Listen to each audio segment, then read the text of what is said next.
నాది ఒకటే విజ్ఞప్తి ఏంటంటే మీడియాతో కూడా సరే జనరల్గా ముఖ్యమంత్రి గారు అంటే ఆ పదవిని అందరం కూడా గౌరవిస్తాం. ముఖ్యమంత్రి గారు మాట్లాడితే ఒక రాజ్యాంగబద్ధమైన పదవిలో ఉంటాడు కనుక బాధ్యతతో మాట్లాడతాడు, నిజాలు మాట్లాడతాడు, అధికార వేదికలో తప్పు మాట్లాడరు అని మనం అందరం కూడా విశ్వసిస్తాం.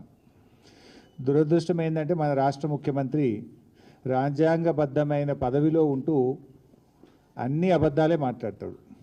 కుక్కతోక వంకర అన్నట్టు ప్రతిపక్షంలో అబద్ధాలే, ముఖ్యమంత్రిగా ఉంటూ కూడా అన్ని అబద్ధాలే మాట్లాడుతూ వస్తున్నారు.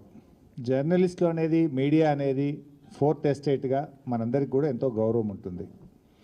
So I appeal to the media, అది మేము మాట్లాడినా, ముఖ్యమంత్రి గారు మాట్లాడినా, ఇంకెవరు మాట్లాడినా, అబద్ధాలు మాట్లాడినప్పుడు, తప్పులు మాట్లాడినప్పుడు వెరిఫై చేస్తూ మనం పాఠకులకు, ప్రజలకు వాస్తవాలు చేరవేసే విధంగా చూడాల్సినటువంటి బాధ్యత కూడా ఉంది.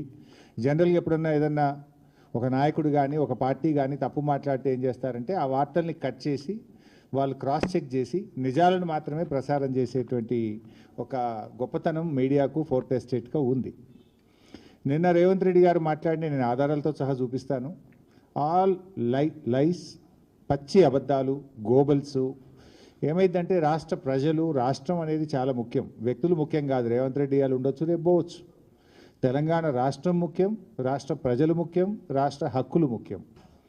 బీఆర్ఎస్ పార్టీ అనేది ఒక బాధ్యతాయుతమైనటువంటి ఉద్యమ పార్టీ. పోరాడి కేసీఆర్ గారి నాయకత్వంలో కానే కాదు, రానే రాదన్న తెలంగాణ తెచ్చిన పార్టీ బీఆర్ఎస్ పార్టీ. రాష్ట్రాన్ని 10 సంవత్సరాలు పాలించి దేశానికి దిక్సూచిగా నిలిపిన పార్టీ బీఆర్ఎస్ పార్టీ. సో ఈరోజు ప్రతిపక్షంలో ఉన్న మేము నిర్మాణాత్మకమైన పాత్ర పోషిస్తాం.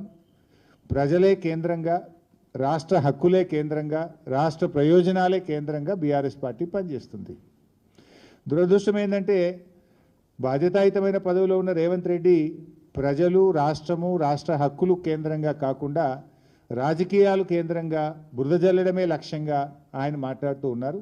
So I appeal to the media, kindly ఎవరు మాట్లాడినా కూడా అవాస్తవాలు ఉంటే మీ దగ్గర ఆధారాలు ఉంటాయి, మీకు అన్నీ తెలిసి ఉంటాయి, క్రాస్ చెక్ చేసి వార్తలు ప్రసారం చేయాలని, వార్తలు రాయాలని, నిజాలు ప్రజలకు అందించే విధానానికి మీ వంతు సహకారం ఉండాలని ఐ అపీల్.